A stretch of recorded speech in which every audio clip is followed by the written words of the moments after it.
Yo, what's going on, guys? It's your boy. Welcome back to another video. Today's going to be another episode of Watchlist Wednesday, and I am insanely excited. So, first off, I'm going to address the elephant in the room. I'm not in a room. I'm in a car. And you guys might be like, Blake, why are you in a car? Because today is a very special day. I'm going to be watching Christopher Nolan's Interstellar for the first time ever, and luckily for me, I get to watch it in theaters.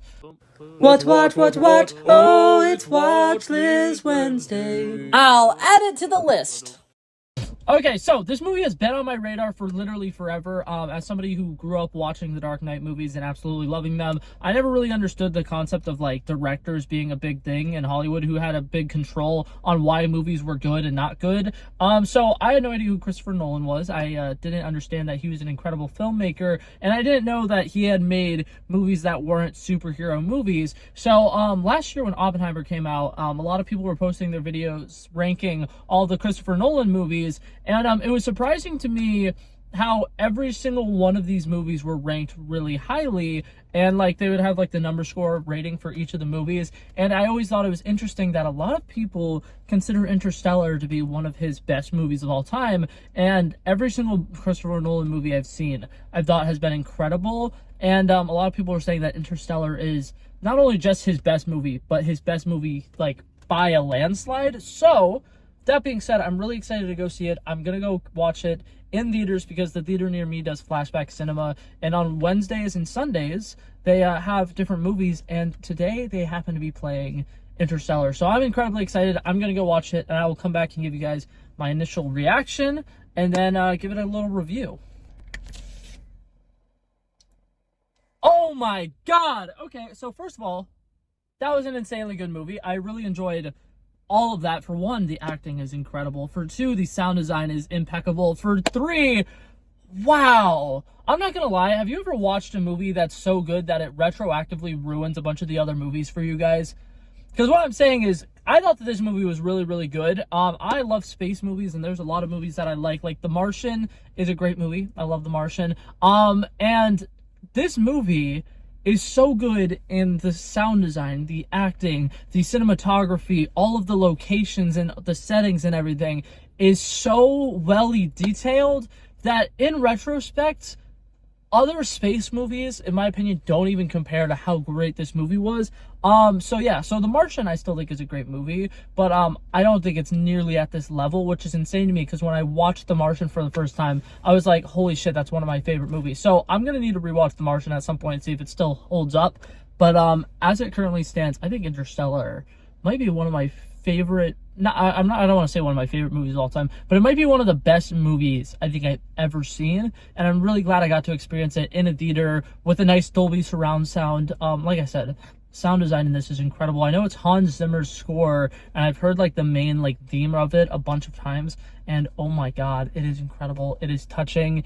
And all I gotta say is, wow, this movie was breathtaking. I am gonna go ahead and collect my thoughts and drive home, and then I will give you guys a full review of the movie.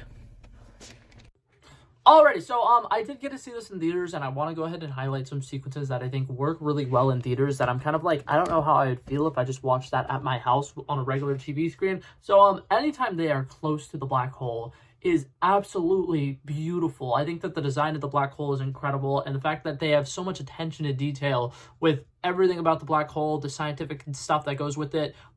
Is Christopher Nolan a genius? Because I feel like I've seen enough of his movies that like he dives really deep into the science and stuff behind movies, and it all actually relatively makes sense. And it's actually like he's one of the few directors or writers or whoever, whatever, who actually knows how to write smart characters and show off characters that are smart. Because I feel like in a lot of movies, especially with like, I love Marvel to death, but like nowadays when they have geniuses, it's pretty much like, hey, this person can say like this, something quantum, and then we're like, oh, they're the smartest person in the room. And it drives me insane because movies like this, they don't have that. They just show that they're the smartest in the room. They have their like aha moments, which are really well acted in this.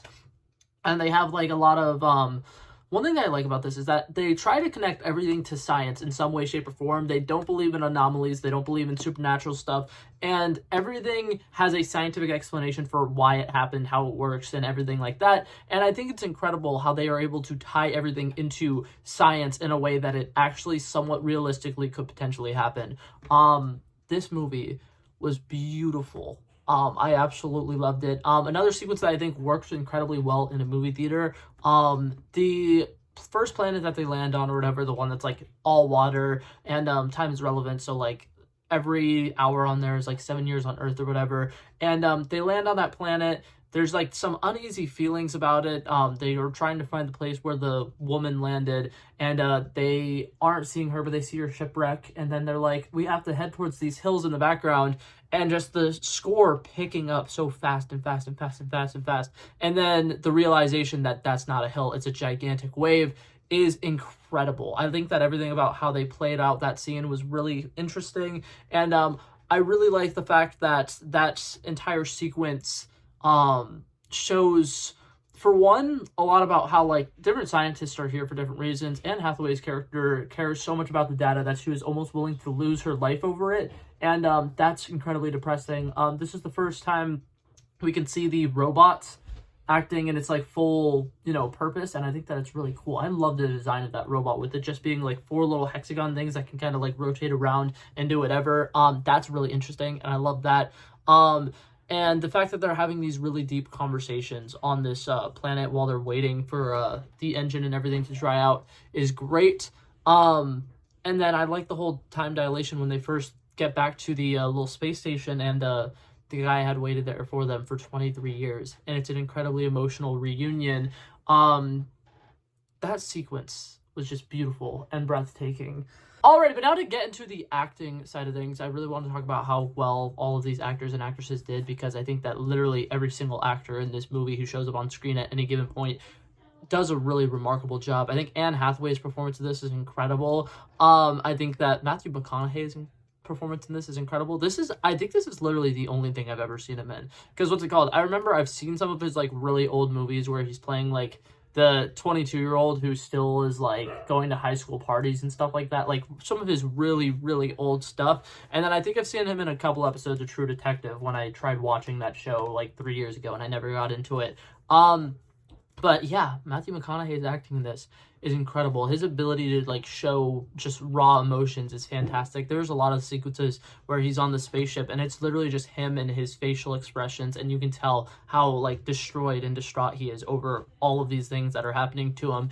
And that is remarkable acting. Anne Hathaway, like I said, she's also phenomenal in this. I think that their conversation about how love is a very strong like force, and she believes that love has a purpose, and that love isn't just like some meaningless thing that you feel it because there's some like divine intervention type thing that's happening with it, because it's a connection and it's something that humans can feel, and they wouldn't feel it if it wasn't something that existed in some way, shape, or form in the capacity. And I think that entire discussion about that was very, very interesting, because I think one thing about it that is very interesting to me is they kind of discuss like gravity a lot in this movie, and like whenever they're looking for like an excuse for something that would be considered an anomaly, it's like gravity is the answer to that. And I feel like gravity is also a way that love could kind of be pulling people towards each other, because she's kind of like gravitating in a sense towards this Edmund's character who she wants to go see again.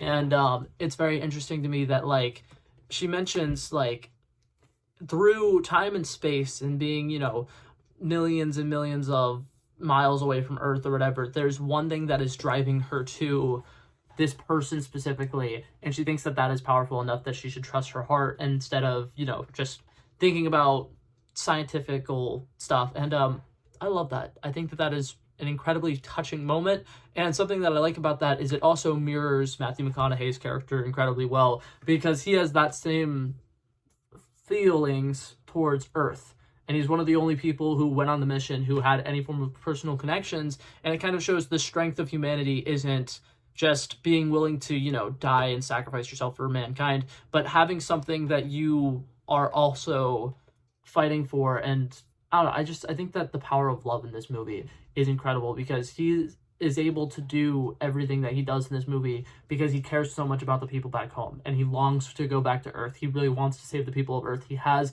a connection and an attachment to Earth, and that keeps him grounded as a character, and it also keeps him focused on what the main goal actually should be, which is saving the humanity and society that still exists on Earth, as opposed to just creating a new one on a new planet. And I loved that. I think that was very interesting. This movie was very emotional, and I really, really loved it. Like I said, this movie retroactively ruined a bunch of space movies for me. The Buzz Lightyear movie, and I know you guys are probably going to be like, dude, we're talking about a serious movie right now, and you're bringing up Buzz Lightyear. I am a huge fan of Pixar, and I think Pixar usually does a really good job with emotional sequences and having, like, very heartfelt characters, and I think that it shows in Pixar a lot that they can make incredibly emotional sequences in, like, a short period of time, because the beginning of Up, with Carl and Ellie, their entire love story, them falling in love, them having a miscarriage, and then Ellie dying of old age or whatever, incredibly emotional sequence that's able to get your, like, tears and get your, you know, emotions connected to these characters in such a short amount of time. When Lightyear came out, they attempted to do something that this movie does incredibly well, and they do it with almost zero.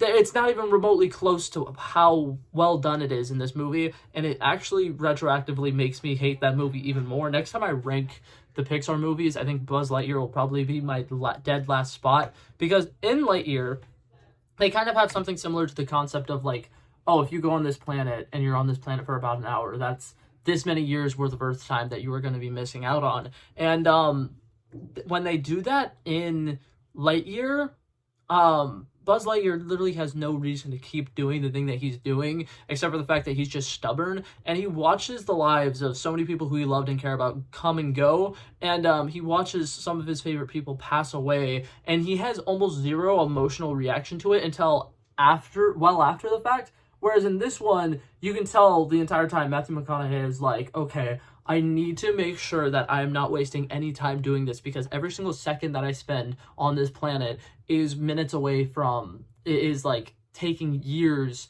off of his life that he could be living with his family potentially. And it's an incredibly, incredibly emotional sequence, and it's played incredibly well in this movie. And like I said, the main character who is waiting for them on the spaceship, who grew 23 years waiting for them, it's incredibly tragic what he had to go through. And man, this movie got me good. It's like a nice personal love letter from Cooper to his daughter, and I loved everything about this movie. I definitely think I'm going to need to watch it a couple more times to unpack more about it, but as it stands, I think it's a really great movie. I think it's incredibly emotional. I think that the cinematography of it is phenomenal. There are some beautiful, beautiful shots. When they pass through the wormhole the first time is great. The look of the Tesseract, I think, is also fantastic, because I'm pretty sure it's very accurate to what the original Tesseract actually was. It was like them trying to imagine so we have a square that's 2D, then we have a cube that's 3D, and then they were trying to imagine what a 4D like cube or square would be, and they always kind of pictured it as like you being in a room in a house, right? And then there's another room that's, I can't even comprehend it, and that's kind of the problem. We are three-dimensional beings, so we can't really seek into that fourth dimension, but I think the fact that they were able to turn it into like a giant cube-shaped house, and then every single room branches out infinitely, it's really interesting, the way that they decided to visualize that on screen. I loved that. It was really, really cool. But yeah, overall, like I said, I'm gonna need to rewatch this a couple times. This might be like the best movie I've ever seen. Now, that being said, that doesn't really say much, because I've also seen like no Leonardo DiCaprio movies. That's not true. I've seen Titanic. And I haven't seen a lot of like who some people would consider the greatest directors of all time. So I've got a lot of movies to watch, and that's what the series is for. But as of right now, I think I'm giving that movie a perfect 100. That was incredible. I don't think there's anything I would change about that movie. I don't think there's anything I could change about it. It does kind of feel weird how little Cooper seems to care about his son in this movie, but at the same time, that feels like a deliberate choice, because they're trying to focus on the connection between the two scientists, and that's Murph and Cooper. Whereas Cooper, he doesn't really fit into that science theme as much. But that being said, it is kind of weird. You know what? I'll give it a 99 because that's one thing that kind of bothered me. Actually, I'll give it a 98 because that did bother me a lot, actually, when I was watching the first half of the movie. Yeah, we'll go with that. But yeah, that's it for this video. Thank you guys so much for watching. If you liked it, feel free to like and subscribe. And I'll hopefully see you guys in the next one. Peace out. Back at it again, but that's a relevant flow. So smooth, they calling me Mr. Elegant. Like an elephant, I got a long nose. Like a president, I've got a few hoes. Swift with a stutter, I'm smooth like butter. Don't see it coming when I slip undercover. Like a big dog, but I don't bite. I'm still a big broad, I'd win that fight. Come match you and I knock out your lights.